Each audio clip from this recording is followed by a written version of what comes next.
What up, guys? I'm here today to talk to you about my account, the characters I've worked on during this patch, my apocalypse prep, Crucible rankings, and my thoughts on the season since it's coming to an end, and some holiday talk. But I could not do that alone. I am, of course, with my friend Goofy Rexy. What up, brother? How you doing? Hey, what's going on, man? And hey, everybody, how we doing? There we go. And this wouldn't be a Dorky Dead video with gameplay footage if the mirror didn't crash. Let's go ahead and get that back up. And we're back. So, technical difficulties. Technical. It's always, okay. Always with this mirror. Okay, but here's my screen. Here's my player profile. So I'm sitting at 38.7 million. Okay. And that's the only number that has increased since the last time we talked. I don't think I got one single war MVP in that time. Blitzwins definitely went up.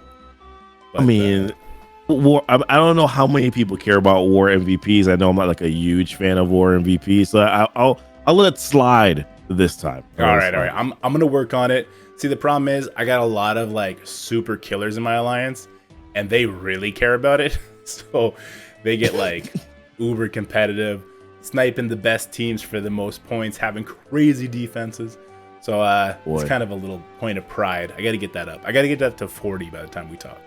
Oh boy. Okay, so you got a lot of days. I mean, it's gonna be a while before we probably do another one of these. So you got some time. Yeah, some time to get some things going. Now, we got a lot to talk about here in this patch. I mean, so many characters, right? So I mean, like where I guess So you have Taskmaster favorite. What's going on with TM there? What do you play?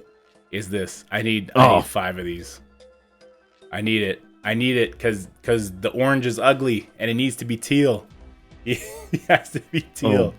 Oh boy. So what are you using Taskmaster for right now? Is it mainly just like war defense? Do you also like use him in Crucible stuff like that as well? So I do have a Crucible team for him, which is pretty nasty, compliments of Zubin. But I use him on war offense with the Underworld team. I am one of the slimy, whaley people that bought Mr. Negative. That was my last big time spending. So I do have a full Underworld team. I mostly use them against Tangled Web, Dormammu teams. They're the best option there. And that saves me. Then I can use like Undying against Darkhold, or I can use new War Dogs against Darkhold, or that kind of thing. So I rely pretty heavily on the Underworld team in our big wars, especially when we face like Mutiny and Legion and stuff. Okay.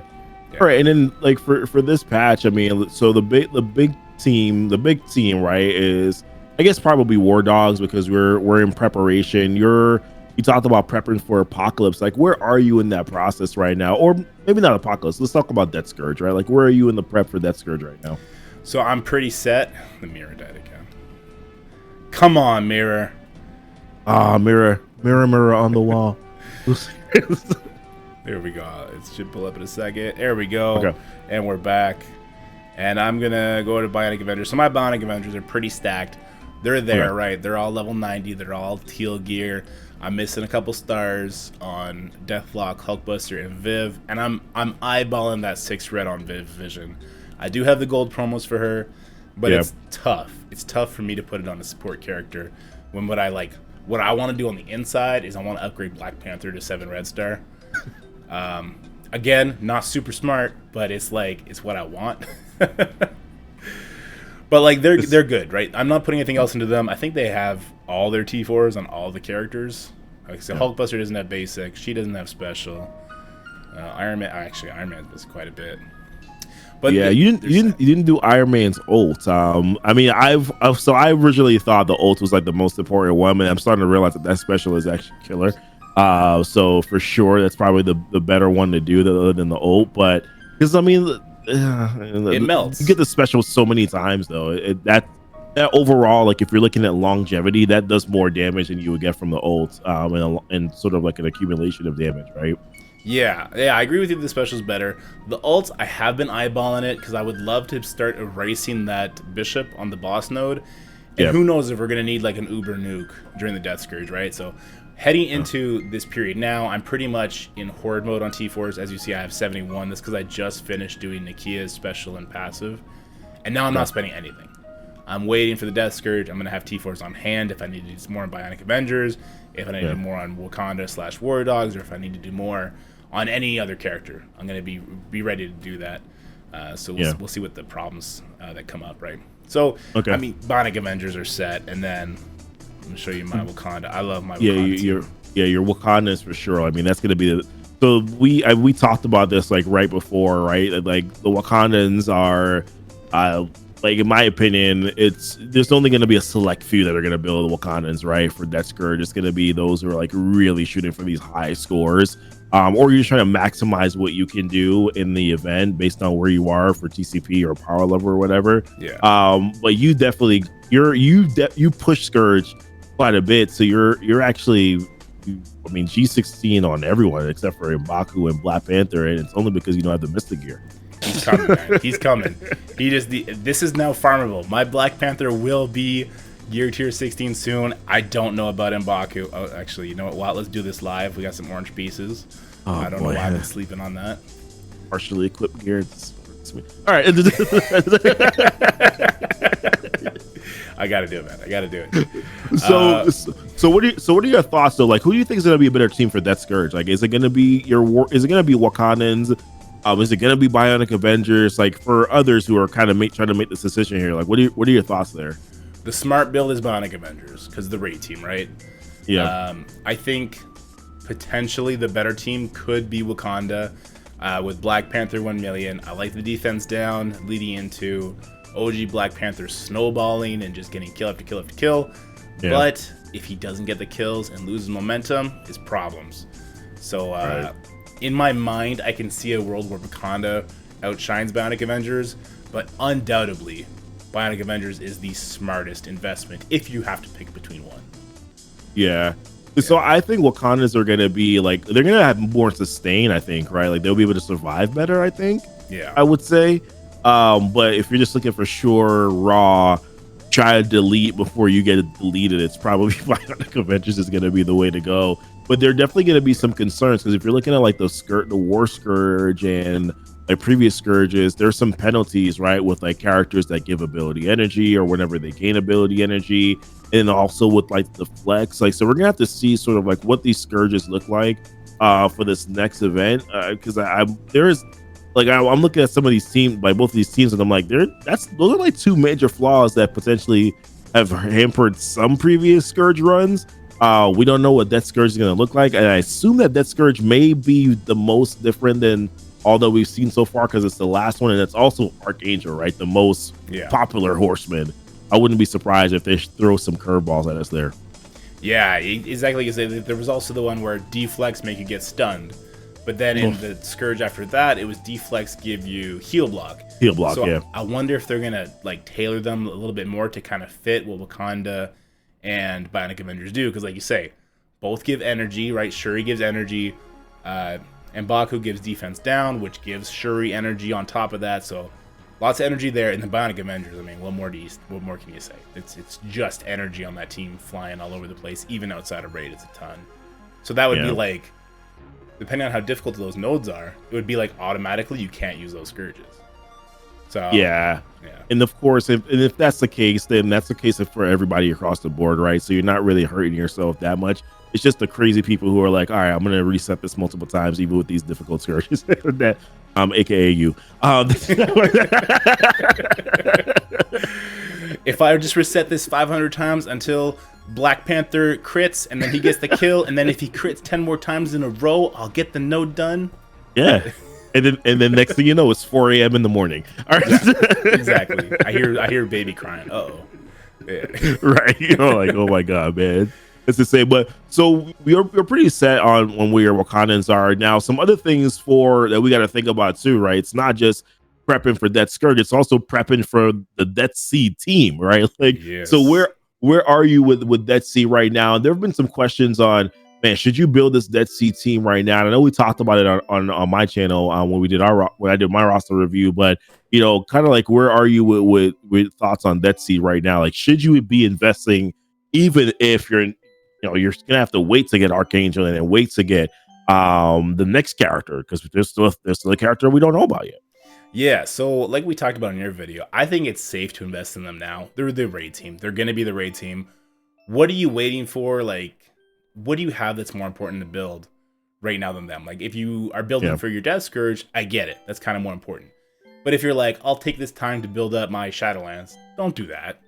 Yeah. Like, I know you're not going to be able to use these characters for at least another month and a half, but they're still the smarter investment, so you're not playing catch-up when everything is released. And also, Magneto and Psylocke, they're actually pretty good in Crucible right now. Yeah. With the rework. So, I like them. My problem right now is I got enough T4s on Magneto. He's done. Yeah. I have nothing on Psylocke. And I think she needs all 4. Defense, at least turns, not the special. Everything else. I think you need the passive and the ult. I think are gonna be pretty big. The passive is probably the biggest one. I mean, being able to get that to everyone on spawn, right? Evade, counter, deflect. I mean, that's huge to be able to do that. And I wouldn't be surprised if like there's like the next character like has some sort of mechanic that benefits from evade, counter, or deflect. I wouldn't be surprised if that's the case. Or gives the team something based on that. So yeah, I think it's gonna be pretty big. I accidentally T4 the special on her. I cannot take that back. No, it's the worst one. I mean, at least it chains longer, but it's definitely the worst one.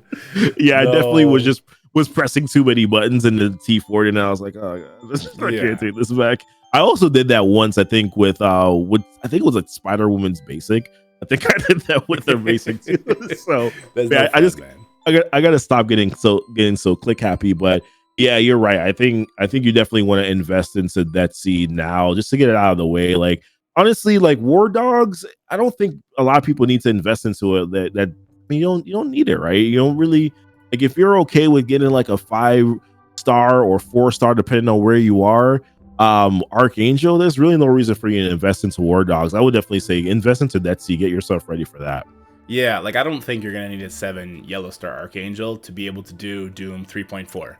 I think a 5 yellow star, 5 red star if you save up your dark promos will be fine for Doom 3.4. And then Doom 3.5 is like so far away. It's so far away for people. Speaking of that, that's ISO's blue. That's also needed for Apocalypse, and that's the other thing I've been working on for the most part. Like all of my blue 4 ions from War and from Crucible have been going into the teams. I'm doing pretty good. Not as well as the rest of my alliance, but I'm getting there. Like I gotta do Scarlet Witch left for Darkhold, but otherwise, I'm ready. ISO blue 4. I think she's got the. Oh no, she doesn't even have the pieces on yet. Are you locked in on like what ISO blues you're gonna need? Because I feel like there's still some question marks on, like for even like Morgan. It's like yeah, she's a striker now, but will she change back to skirmisher later on once we see Archangel? Or so like are you like pretty? Oh, you did both of them. Oh, good God. I'm way ahead of you, bro. I'm way ahead of you.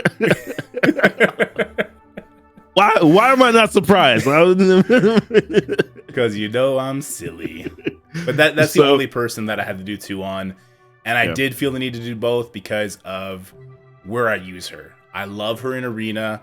And in some of the metas that were in Arena, I wanted her as a striker, so she would be basically one-shotting people. Like for this new Tangled Emma Eternals team that people are putting on defense, I go in there with just Darkhold and I can just walk through it. And there's no need to have her as a skirmisher in that match. So I kind of wanted her as a striker. Was it excessive to full Darkhold, no Dormammu, huh? Yeah, no, Dormammu's a no-go because he doesn't have the safeguard. So the Eternals end up killing him. Okay. So that's my Darkhold. And then I guess the next one would be just alphabetically. We'll go to Gamma. Gamma, yeah. So Gamma, I'm less secure on. So the only one I was comfortable doing was Red Hulk. I see how people like him as a striker. I don't think his striker attack is better than Morgan's. So if I had to decide between Morgan or Red Hulk being the striker, I'm going to go Morgan. But at the same time, I feel like for some reason Apocalypse is going to be the best striker. I can't see a world where they wouldn't want him to be the best striker, I guess. Yeah, I mean, basically, what we're probably still saying is just wait, right? So everybody wait. Yeah. You know, we'll see what happens. I do actually really like Red Hulk as a raider as well. Like I've tested him out a couple of times, and his striker attack is good. It's actually very good. However, I like the long-term damage, the overall accumulation of damage from raider more than just the striker bonus attack.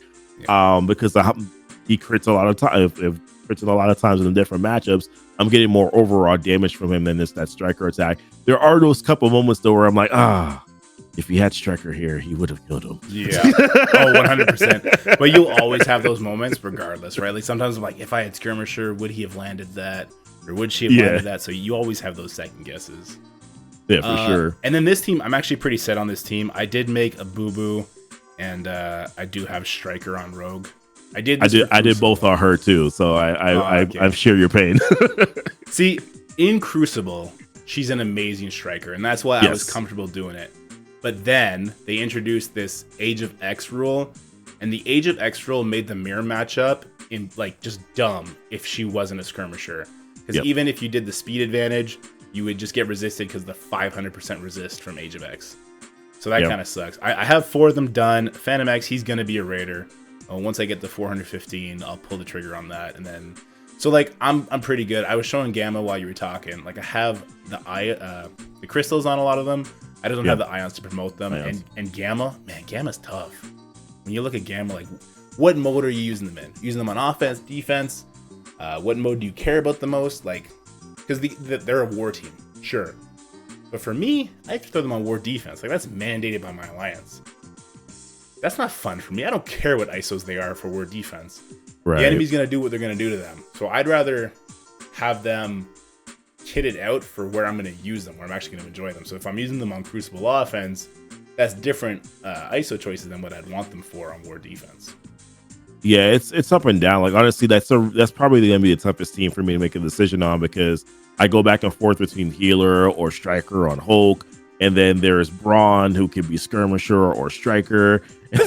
Well, Abomination and Red Hulk are the only ones where I'm like, I like Raider on those 2 characters. And then there's She-Hulk, where I'm like, I actually don't mind her being striker, because her bonus attack with striker is actually pretty good. So I go back and forth with it a lot of the times too, where I'm like, I really actually don't know. I'm not convinced about any other ISOs on Gamma other than Red Hulk and Abomination.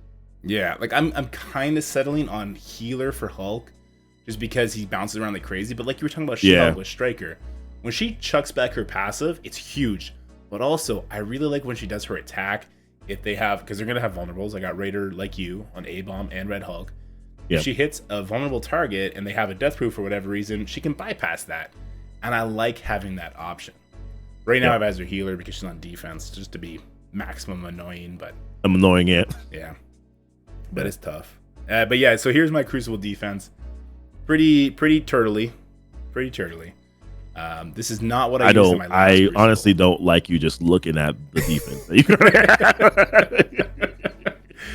It's pretty turtly. It's pretty mean. I did get beat in my last Crucible though, because I tried to extend it too much. I put Darkhold with Dormammu and I put just full Gamma. My Gamma team's only 1.1 million. Yes, I'm sorry, guys. I use the word only. This man to say only 1.1. Did y'all hear this? My competition has 1.4 million teams. My last 3 opponents had 1.4 million Gamma teams. So, and they use the counter that I like made up for it, but they're doing it on a punch across rather than a 400k punch up like I am. So it's like it doesn't work. So mixing them with Darkhold in that Tales of Legend room, which is just super overtuned. It works out. And actually, while I'm talking about overtuned, how did you feel about the Crucible season in total, and just like the room buffs and this global buff and that kind of stuff? I hated it in the beginning. Then I warmed up to it again, where I was like, oh, this is actually working out in my favor. And then towards the end, I was just like, this is not fun for everybody at all. Like this, because there were some matchups where like I got 50k, right? But then the other person on the other side only got like 30,000. I was just like, they just lost Crucible credit. They just lost credits, and that's not fun. Like, especially when you know, like there's 39. Those G17 pieces are 3,900 for 2 pieces, right? And it's like, so for me, I'm like, I think it should be competitive. I think everybody should be able to at least clear all the rooms, and it's just a matter of, okay, well, who's just the more efficient at that point. I think that Age of X is just way too strong, and it ended up just not being fun in the end. There's just certain teams that shouldn't be that OP. Like Unlimited, Uncanny X-Men shouldn't be that strong Axeman shouldn't be that strong. Like, it's just the Shatterstar long shot shouldn't be that strong. These 2-year-old characters just wrecking people. Yeah, it just doesn't make it. It wasn't, like I said, to me. It was okay in the beginning, but and then towards the middle, you figured it out and you were able to make adjustments. But then towards the end, you just kind of realized that maybe, I think a lot of people just turned away from Cosmic Crucible simply just because they weren't. If you didn't, it was based on TCP at some point. Yeah, I agree. You know what? People don't give enough credit to the last season of Cosmic Crucible, I find. Because we had an Age of X similar room, but it was just Mystic. It was just one room. So you can kind of do some creative stuff there. Yeah. And then room 6, that skill room, that's the kind of thing I want to see with Cosmic Crucible rooms. Like a give energy to adjacent, or maybe it'll be like give off heads up to adjacent, kind of like a dagger passive, but put on, let's say, skill characters, or whatever the case may be.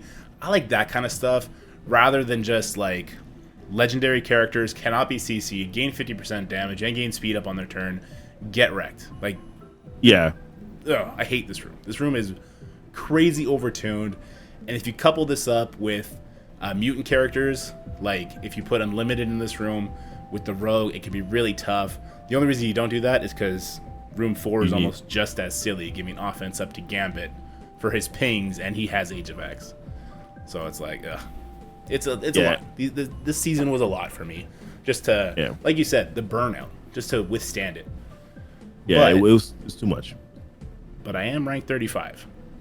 Well, I mean, at least you have that going for you, right? Like I said, I'm looking at your 2022 tribunal rating fitting in with this year, and I'm too high where I'm at right now. Like, I just got to Diamond 3, and I'm like, I don't really want to. I'm too close to Masters, and I know that I'll probably do okay again, and then probably get really close to Masters, and then that's when the hell really starts. Yeah, that's when you start planning around Crucible. Like, your Monday, Tuesday, Wednesday is all planned around how to do your Crucible fights, and it gets a little much. One thing I want to do is give a shout out to my boy Red, who's now ranked 1. He overtook Dictator Zubin for that rank 1 Crucible. It's funny. Not many people know this. The ratings they get at the top is busted. So Zubin is actually undefeated this whole season. He hasn't lost a single Crucible. But when he wins, he only gains 3 rating. And when Red wins, he gains like 7 or 14, depending who he's facing. So Dictator Zubin has been dropping ranks and climbing up ranks while maintaining perfect. That's insane. Yeah, I brought it up with the Envoy chat. I know he's brought it up with support. And they're like, no, it's the way it works. That's so dumb. Yeah, I know. Their leaderboard systems are always kind of janky, though. Yeah, I mean, we know that. Yeah, exactly. Well, you know what? It's like mid-November, and I know you got a big family.